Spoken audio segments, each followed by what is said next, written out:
नमस्कार दोस्तों, पिछली वीडियो में हमने बात की थी विश्व की कुछ डेंजरस जगहों के बारे में जहां पर जाना ऑलमोस्ट मौत को दावत देने के बराबर है। लेकिन दोस्तों, इस वीडियो में हम बात करेंगे विश्व की सबसे खतरनाक नदियों के बारे में जिनका पानी और उसमें रहने वाले जीव हम इंसानों के लिए काफी घातक साबित हो सकते हैं। तो आइए दोस्तों, सबसे पहले हम बात करते हैं दुनिया की सबसे लंबी और खतरनाक नदी अमेज़न रिवर के बारे में। दोस्तों, इस नदी की लंबाई 6200 किलोमीटर से लेकर 7000 किलोमीटर तक मानी जाती है। इस नदी को दोस्तों दुनिया की सबसे लंबी और सबसे बड़ी नदी मानी जाती है। ये नदी अमेज़न जंगल से होकर अमेज़न की दक्षिणी घाटी और अन्य 8 देशों में फैली हुई है।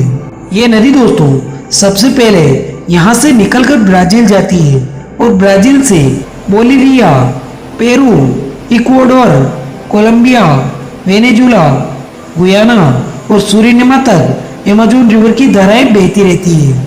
इस नदी में दोस्तों दुनिया का सबसे बड़ा सांप यानी एनाकोंडा भी पाया जाता है और इसमें कई तरह की प्रजाति के क्रोकोडाइल भी रहते हैं जो दोस्तों हम इंसानों के लिए बहुत बड़ा खतरा है। ये नदी दोस्तों कई जगहों पर काफी गहरी है जो सदैव हमारे लिए खतरा बनी रहती है। अब बात करते हैं दोस्तों उस नदी के बारे में जिसे देखने के लिए दुनिया भर के लोग आते रहते हैं और उनमें से कई लोग इस भयानक रिवर के शिकार हो जाते हैं। दोस्तों, हम बात कर रहे हैं रेड रिवर की। दरअसल दोस्तों इस नदी का पानी बाकी नदियों जैसा नहीं है, बल्कि इस नदी के पानी का कलर लाल व गुलाबी है जो कि आज भी हमेशा चर्चा में रहता है। लेकिन दोस्तों इस खूबसूरत नदी को देखने के लिए हर दिन न जाने कितने ही पर्यटक आते रहते हैं और कई पर्यटक इस नदी में रहने वाले जहरीले जीवों के शिकार हो जाते हैं। और दोस्तों साइंटिस्ट का मानना है कि ये पानी काफी खतरनाक है, इसलिए पेरू में इस पानी को काम में लेने वालों को सजा होती है और सरकार में फाइन भी भरना पड़ता है। इसलिए दोस्तों कोई भी बिना परमिशन के इस नदी के पास भी नहीं जाता है। अब दोस्तों हम बात करते हैं चीन की सबसे खतरनाक रिवर के बारे में जिससे चीन पर हरदम खतरा मंडराता रहता है। इस नदी का नाम है दोस्तों यांगत्जे नदी। ये नदी दोस्तों एशिया की सबसे लंबी और विश्व की तीसरी सबसे लंबी नदी है जो कि चीन के सिकांग पहाड़ी क्षेत्र से निकलकर दक्षिण पश्चिम से उत्तर पूर्वी दिशा की ओर बहती हुई पूर्वी चीन सागर में गिरती है। दोस्तों ये नदी चीन के सबसे बड़े शहर वुहान के बीचों बीच से होकर गुजरती है जिससे वुहान शहर पर हमेशा खतरा मंडराता रहता है क्योंकि दोस्तों कभी कभी ये नदी अपने पूरे वेग के साथ बहती है और दोस्तों इस नदी में वुहान शहर के कई लोग सुसाइड भी करते हैं। इसलिए दोस्तों ये नदी चीन के लिए किसी खतरे से कम नहीं है।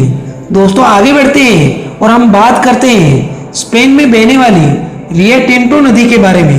दरअसल दोस्तों दक्षिण पश्चिम स्पेन की ये नदी अंदलूसिया क्षेत्र में स्थित सियरो मायनो पहाड़ श्रृंखला से आरंभ होकर कादिची की खाड़ी में पहुंचकर हिंद सागर में जा मिलती है। ये नदी दोस्तों 50 किलोमीटर के एरिया में अपने पानी का रंग बिल्कुल बदल देती है जो कि लोगों के लिए काफी घातक होता है। इस बदलते पानी में कई प्रकार के सूक्ष्म जीवाणु और बैक्टीरिया पाए जाते हैं जो कि लोगों की बॉडी में एंटर कर जाते हैं जिससे लोगों में कई प्रकार की बीमारियां फैलने की शंका बनी रहती है।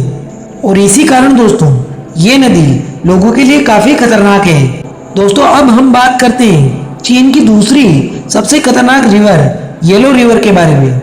दरअसल दोस्तों ये नदी अपने बहाव के क्षेत्र से 25 बार अपने रास्ते बदलती है और इसके बहाव की वजह से चीन में हर साल तबाही भी मचती रहती है।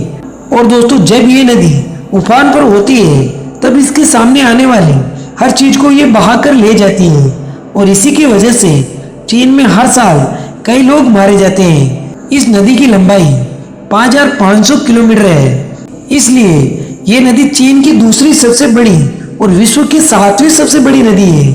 आई होप दोस्तों कि ये वीडियो आपको पसंद आया होगा। अगर पसंद आया हो तो वीडियो को लाइक कर देना और चैनल पर नए हो तो प्लीज चैनल को सब्सक्राइब कर देना। अगले वीडियो में फिर मिलते हैं, तब तक के लिए जय हिंद जय भारत।